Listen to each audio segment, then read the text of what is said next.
Bonjour la gang de 9e année, voici votre deuxième leçon sur la poésie. Comme je vous ai mentionné dans la première vidéo, je ne suis pas la meilleure en poésie, ok? So, on va le prendre une petite étape à la fois, puis vous n'avez pas besoin, comme là, je veux que vous sachiez qu'en poésie, il y a bien des différentes règles. Mais moi, je ne vais pas exiger ça tant que ça, ok? Moi, j'aimerais plutôt voir comme, disons, votre choix de vocabulaire, puis comme les messages que vous avez à dire dans les poèmes que vous allez écrire, ok? So, moi, j'aime beaucoup fonctionner à partir d'images. Je ne sais pas si vous en souvenez, je vais le mettre en plein écran. Je vous avais demandé de voir qu'est-ce que vous voyez dans ces images ici. Puis, l'objectif de comme faire ce type d'activité-là, c'est que vous puissiez voir qu'est-ce qui est pas vraiment évident. So, vous êtes en train de comme faire du symbolisme. Qu'est-ce que, disons, ces objets-là pourraient symboliser dans la vie, OK? On avait parlé, on avait vu toutes ces images-là, on avait vu ça. Je t'avais montré c'était quoi un champ lexical. Juste pour faire un retour. Des fois, quand on demande aux élèves d'écrire des poèmes, ils sont tellement stock qu'ils n'ont pas de mots, de vocabulaire. C'est un bon point de départ, ça serait de peut-être faire un champ lexical. Tu regardes l'image. À partir de cette image-là, tu devrais être capable de trouver un mot qui représente comme tout le thème principal de cette image-là. C'est ce mot-là, OK? So, on va prendre école. Et là, il faut vous essayer de trouver tous les mots qui sont en lien avec le mot école. So, tu as le pupitre, tu as le devoir, tu as l'enseignante. Puis de là, ça se peut que ça t'aide à rédiger ton poème. C'est juste pour élargir un petit peu votre vocabulaire, OK? Bon. OK, so aujourd'hui, on va regarder cette image-là, puis ensuite, on va essayer de faire le champ lexical ensemble, juste comme bien facile à l'oral. OK, so je dis pas rien. Qu'est-ce que vous voyez?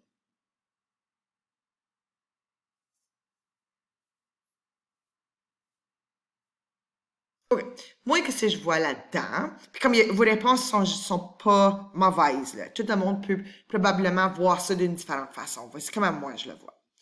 Moi, je vois ça comme la vie est un jeu de chance, qui veut dire qu'on sait pas vraiment qu'est-ce qui s'en vient pour nous autres, right? C'est comme le hasard. En anglais, je sais pas c'est quoi hasard. Pas coincidence, là, mais hasard, c'est que comme, un jeu de hasard, c'est un jeu où ce que tu sais pas vraiment, like the outcome, ok? Qu'est-ce qui va se produire. Ok, so, disons, mon thème principal, c'est hasard. Qu'est-ce que je pourrais faire pour un champ lexical pour ça? Donnez-moi 2 petites secondes, j'ai vraiment besoin de penser, là. Je fais ça ici comme on the fly. Moi, je vais dire le mot inconnu, le mot futur, vie, chance, risque. Ça, c'est tous des mots que moi j'écrirais, disons, sur un papier qui sont en ligne avec mon thème principal de hasard. Soit admettons que j'écrirais un poème là-dessus, ben là, au moins, j'aurais comme des idées d'autres mots de vocabulaire. OK? OK, je vais vous le présenter, guys. OK? Vite fait. Il faut que je vous en parle un petit peu, là. OK. So, le vocabulaire qui est lié à la poésie, évidemment, dans la poésie, les syllabes sont bien importantes. So, combien de syllabes par mot? C'est important en poésie. Est-ce que c'est important pour moi? Non. Ça, je fais juste vous le dire, OK? So, évidemment, les syllabes vont contenir une voyelle.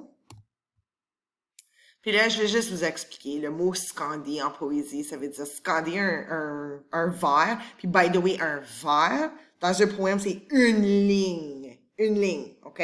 C'est un vers. So, scander un vers, ça veut dire le couper en différentes syllabes.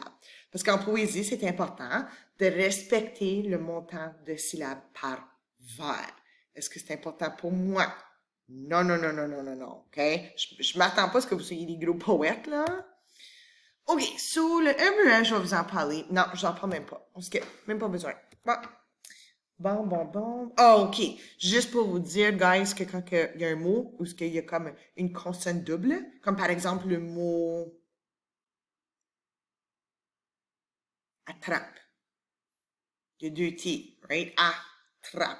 Ben là, si je vous demandais de couper en syllabes, le A puis le T seraient ensemble dans une syllabe, puis comme le tra serait ensemble. Sur des consonnes qui sont doubles, vous devez comme les couper, ils forment 2 différentes syllabes, OK? Je vais pas vous demander de faire des exercices comme ça, OK? Bon, blablabla, un exemple. OK, sous des vents, c'est une ligne dans un poème. Bon, je vous le dis ça ici, là, OK? Je fais juste vous le dire. un vers qui contient 12 différentes syllabes dedans s'appelle un alexandrin. So oui, ça se peut dans un vers, t'as bien des mots, mais comme quand tu as tout découpé ces mots-là, là, au total, tu as 12 syllabes. Puis là, whatever, la liste continue, OK? En décosyllabe, blibli, blibli, blablabla. Bon, on saute. Moi, qu'est-ce que je vais vous demander de faire de ça, OK? Moi, c'est plutôt en bas là. Moi, je vais vous demander éventuellement de, veux-tu bien, me rédiger un poème qui est libre. I don't care combien de syllabes que vous avez. Mais vous autres, je veux vraiment que vous mettez l'emphase sur comme la sonorité, OK? So, je vais vous donner des trucs, là. Je vais tout vous expliquer ça. Bon, la rime, moi j'aime bien ça, des poèmes qui riment. C'est des poèmes qui riment, évidemment. À la fin du vers, il y a un son. Puis ce son-là, il est comme répété à travers de tout le restant du poème, OK? Je suis certaine que vous avez vu ça ici à cette école. OK. So, souvent, qu'est-ce qu'on va voir, guys, c'est... on va voir des rimes qui se suivent. A, A, B, B. C'est-à-dire, de quoi tu parles, madame? OK. Ton premier vers, disons le son à la fin, ça va être E. So, ça, c'est ton premier son. C'est le son A. Là, si vous regardez, ça vous demande de faire A. So, ça veut dire que votre deuxième vers, que vous allez avoir dans votre poème, il faut également que ce soit un son qui se termine par E. OK, je vous donne un exemple. Aujourd'hui, j'ai mangé.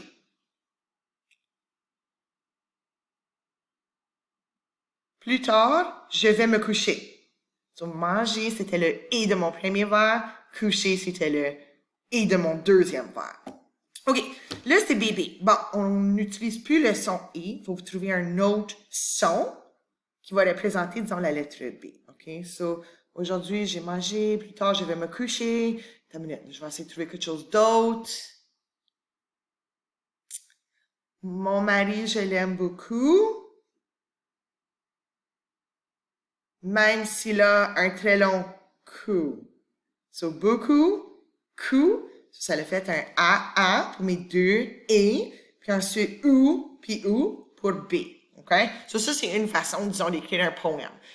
Les chansons, je vais vous demander d'écrire comme un petit poème de comme 4 vers. 1, 2, 3, 4. Puis ensuite, de faire un autre. 1, 2, 3, 4. So, au total, vous allez avoir 8 vers. OK? So, vous allez écrire 8 lignes. That's it, that's all. So, vous pouvez suivre ce modèle-là. A, B, B. Vous pouvez faire A, B, A, B. Tout ça, ça serait aujourd'hui, j'ai mangé. J'aime mon mari beaucoup. Plus tard, je vais me coucher, même s'il a un long cou. Je sais le sens qui est weird, c'est juste pour vous montrer que là, il va falloir que vos rimes alternent. Ou vous pouvez faire un A, B, B, A. Aujourd'hui, j'ai mangé. J'aime mon mari beaucoup, même s'il a un long cou. Plus tard, je vais me coucher. Ha, ha, ha. A, B, B, A. Got it? OK. La richesse, I don't care. Mais je vais vous l'expliquer, OK? Une rime qui est pauvre, il y a juste un son qui est pareil. Manger, coucher. Ça, c'est une rime qui est super pauvre parce qu'il y a juste le « et » à la fin qui se répète. Rime suffisante si vous avez deux sons qui sont identiques. So, vous avez loup, filou. Mais là, il y a deux sons là-dedans. Il y a le L, puis il y a le OU. C'est deux sons. Loup, filou. Puis une rime qui est riche, vous allez avoir trois sons qui sont identiques. Glacé, effacé. C'est le A.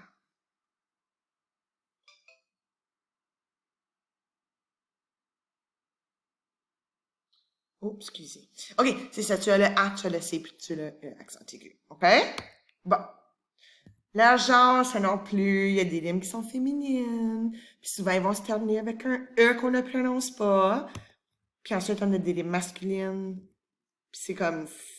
Ce sont ceux qu'il n'y a pas de E à la fin. OK. Une minute. Je vais faire un petit pause, OK? J'ai un élève qui est en train de me texter, là. Un instant. OK, je suis revenue. On va parler maintenant des différents sons. Soit un poème qui a comme des sons qui sont semblables, c'est bien parce que c'est bon à l'oreille, comme ça a un bon flow, OK? So, je vais vous montrer, OK. Une allitération. Une allitération, c'est quand que vous avez un son, des consonnes qui vont se répéter souvent à l'intérieur d'un même vers. Souvent, ça va être, disons, le S, OK? Sur l'exemple que moi, je vous ai donné ici, Pour qui sont ces serpents qui sifflent sur vos têtes? OK? C'est très poétique, le fait qu'on répète souvent le même son. Dans ce cas-ci, c'était la consonne S. OK, une assonance, c'est l'inverse. C'est quand on va voir une voyelle, le son d'une voyelle, qui va se répéter souvent à l'intérieur d'un même vers. OK? So. Ah, dans ce cas-ci, dans l'exemple que je vous ai donné, c'est le I. Je le vis, je rougis, puis je pâlis à sa vue. Voilà. Assonance, allitération. OK, une strophe. En français, quand je vous demande d'écrire un paragraphe, c'est un gros chunk de lignes, right? Et en poésie, une strophe, c'est le regroupement de vers. OK? So, si je vous demande, guys, je veux que vous m'écrivez une strophe de 4 vers. Mais c'est bien simple. Vous allez m'écrire comme un paragraphe, puis il y a juste 4 lignes dedans, 4 vers. So, la strophe, c'est un petit peu comme un paragraphe, OK? So, moi, je vais vous demander d'écrire 2 strophes de 4 vers chacune. So, au total, vous allez avoir 8 lignes, 4, sauter une coupe de lignes, puis 4. Et puis encore, guys, ça là, je ne vais pas passer à travers de ça ici, je vais juste vous dire que moi, je vais vous demander de faire 2 quatrains. Okay? So, des quatrains, c'est des poèmes de 4 vers. Un tercet, ça serait 3. Ça, c'est les 2 que vous entendez le plus souvent en poésie, un quatrain et un tercet. OK? Un sonnet, je ne vais pas vous demander de faire ça. Je vais juste vous dire que c'est 2 quatrains. OK? So, 2 strophes de comme 4 vers. Puis c'est vraiment strict. Après ça, il y a 2 tercets. So, après ça, tu en as 4. Ensuite, tu en as un autre 4. Tu en as 3. Tu en as 3. Puis ça suit des rimes comme vraiment, vraiment spécifiques. OK? So, tu as le A, B, B, A. Ou whatever. Tu peux aller ici. Puis ensuite, tes 2 tercets, ça va être C, C, D. Ou E, E, D. Puis ça, c'est comme un petit peu compliqué parce que whatever rime que tu as utilisé ici, tu peux pas les réutiliser ici. C'est pour ça qu'on a utilisé une différente lettre. So, le A, c'est un son. Le B, c'est un son. Le C, il faut que ce soit un nouveau son. Le D aussi. Puis le E aussi. OK? So, oh my God, compliqué. Regardez ça. Juste un exemple. OK? Natal, brutal, c'est le même son. Métal, occidental. Ici, hautaine, capitaine, lointaine, antenne. Mais ici, il faut inventer comme un nouveau son. So, ici, c'est kick, kick. Ça devient la lettre C, le son de la lettre C. D, on a le E accent aigu. Doughty, ignori. Puis le E, il faut que ça soit un nouveau son aussi. Ça, c'est vel puis vel. Vous autres, n'allez pas avoir besoin de faire ça. OK? On continue. Bon. J'ai 2 minutes. OK, pour ça, je coupe la vidéo, j'en fais un autre, là. Je vais vous regarder cette image-ci, puis je vais vous essayer de trouver, guys, un message qui est caché. Faites-moi pas un poème à propos d'un gars qui est en train d'escalader une montagne, c'est trop évident. So, passez plus creux que ça. Je vous donne une petite minute.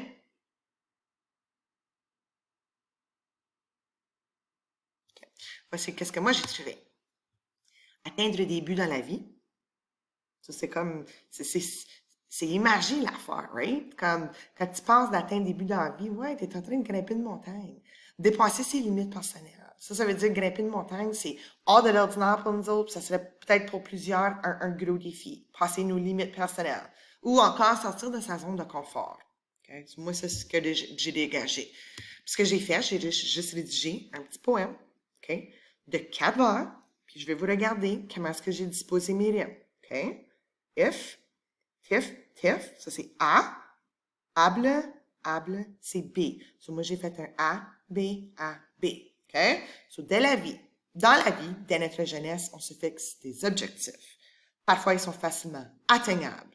D'autres fois, ils représentent des défis significatifs, mais dépasser ses limites pourrait être une expérience incroyable. Je suis allée chercher des mots de mon champ lexical. J'ai fait certain que je rimais. OK? Bon. OK, so j'arrête là, je vous reviens dans 2 minutes.